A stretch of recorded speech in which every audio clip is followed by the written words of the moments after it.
Yugi Bros! So Rush Duels. What's up, Yugi Bros? It's Connor. Today my plan is to give you an in-depth guide on how to play Rush Duels. Before we begin, please don't forget to comment, like, and subscribe. As always, click that notification bell to get all of our latest updates. Without further ado, let's begin, shall we? So Rush Duels is something Japan released specifically just for them as it stands right now. We actually have no release date on if we ever get this. From what I've been told, it's actually Rush Duels' equivalent of Speed Duels. So we have Speed Duels over here and they have Rush Duels over there. But Rush Duels is their little mini Yu-Gi-Oh series, so to speak, that makes the game a whole lot simpler to play, cuts out a lot of the BS, a lot of the BS. But unlike Speed Duels, it's a little bit different. So let's go over how Rush Duels works. As you'll notice, players have a 40 to 60 card deck. Speed Duels, it's 20 to 30. However, this game has a lot more in-depth things which make the 40 to 60 make more sense. There are also special legend cards that a player can add to their deck, labeled with a legend icon in the corner. Players can only have one legend card in their deck. Currently, the only legend card that exists is Blue Eyes White Dragon, meaning you can only play one Blue Eyes White Dragon instead of 3. Kaiba would be so sad, which means Blue Eyes Ultimate hopefully will never make it over to Rush Duels. In addition, you can only play one legend card, period, as it says. So, let's say Dark Magician eventually comes out as a legend card. If there's one Blue Eyes and one Dark Magician, it's not like you can choose to have one of each in your deck. You can only have one of either of them, period, and that's it. Like Speed Duels, the player has 3 monster zones and 3 spell and trap zones. Players start with 8,000 life and 4 cards in their hand. Speed Duels, you know, it's 4,000 life and 4 cards in their hand.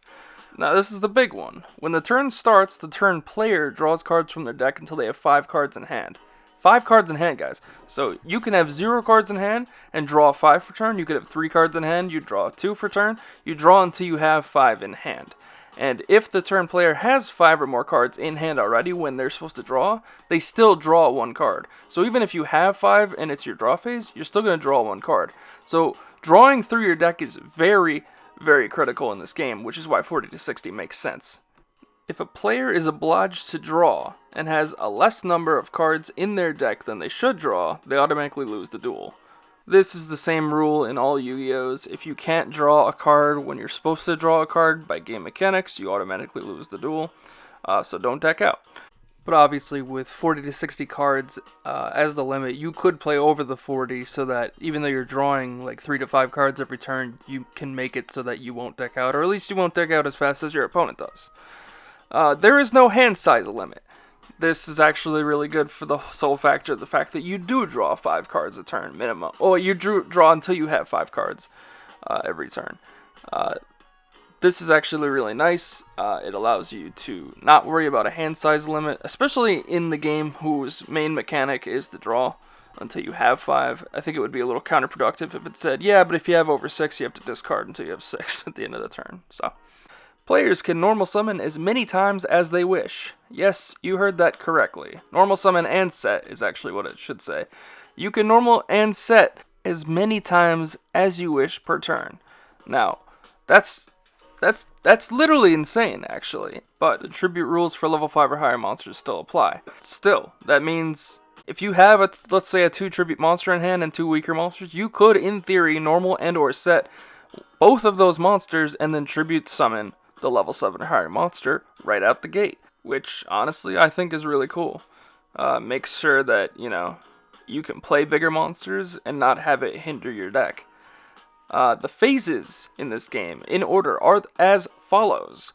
The draw phase, the main phase, the battle phase, and the end phase. Now, this knocks out the standby phase and the main phase 2.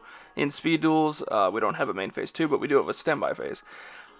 I really like this. That obviously means that there will be no cards that have like maintenance costs or whatever in the standby phase in this game.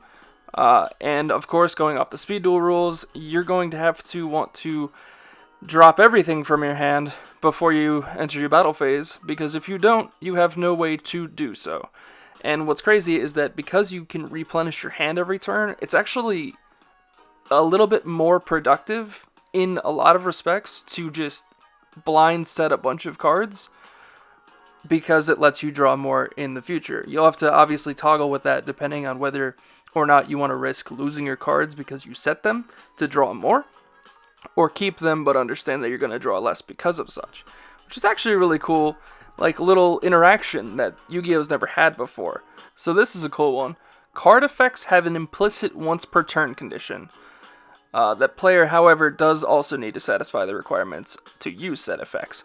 So everything's a soft once per turn, and by soft I mean depending, let's say you had two cards with the same effect on the field. Let's say they both have the same effect of discard a card to draw a card.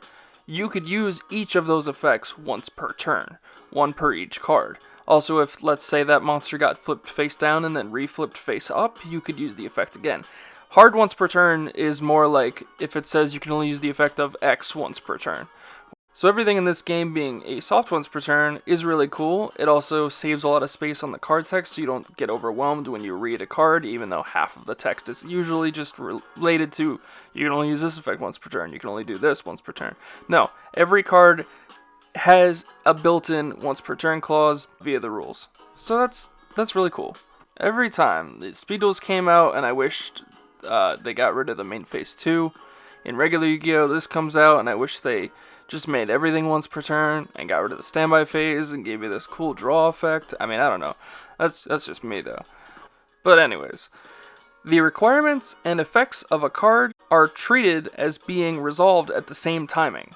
If the requirement or effect of the last used card meets the activation requirement of a trap card, that trap card can be activated without missing the timing. So this is really cool. Screw missing the timing. I really hate that Yu-Gi-Oh! Still has that, especially in 2020. This just gets rid of it, assuming everything meets the requirements. If two or more trap cards can be activated at the same timing, only one of them can be activated, however.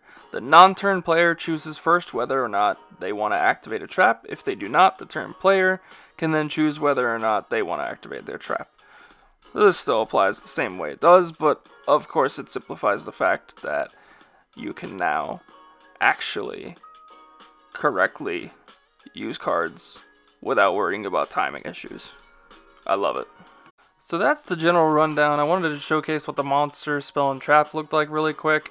Obviously, as you can see, if you haven't seen these yet, they are beyond gorgeous. I wish Yu-Gi-Oh! Cards actually looked like this. I wish it wasn't just for this. I wish they just changed the format for everything from now on. They already say Rush Duels at the bottom. Just don't put Rush Duels at the bottom for the regular Yu-Gi-Oh! Cards. But I digress. They made it a lot simpler. They look just way more modern than old Yu-Gi-Oh! I'm in love with this setup. But basically, instead of each single individual star, you now have the level and what number it is, which is what I always thought they should have done with rank. But here it is, so much simpler for everyone. In addition, attack and defense is now color-coded and not at the very bottom. It's actually in the middle, right after the level. It gives the text box a little bit more room to just breathe and, have its full section. The picture is much, much bigger. Definitely showcasing the artwork.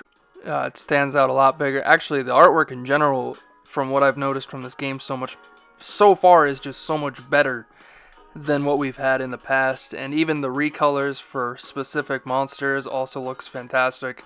And then in addition to these, I wanted to showcase what a legend icon was. And what better card to start out the legend than Blue Eyes White Dragon, the legend himself. Beautiful redesign. It's obviously based off the old iconic, but it looks more modernized, more current day Blue Eyes, and I think it's a nice twist on the monster and the artwork. And the little legend icon in the corner there is what a legend icon is, meaning you can only play one legend card in your deck. So that's Rush Duels in a nutshell, guys. Tell me what you think in the comments down below. I'm super excited to mess with this. I definitely have some videos coming up for you guys soon on some duels I had with some friends. This game is very interesting, and it won't replace Speed Duels in my heart. It'll just be a different, format of Yu-Gi-Oh!, which Yu-Gi-Oh! Desperately needs more formats. So I really like this. I hope to God this comes over to the TCG and doesn't just stay in Japan. I really want to get this because this is beyond fantastic. It's really fun. You guys should definitely try it out. Dueling Book has all the cards and their own duel format already set up on their site next to the speed duel section if you scroll over to the little duel windows there. But yeah, guys, expect the Rush Duels stuff next week, and on that note, I'll see you guys in the next video. Yugi Bros out.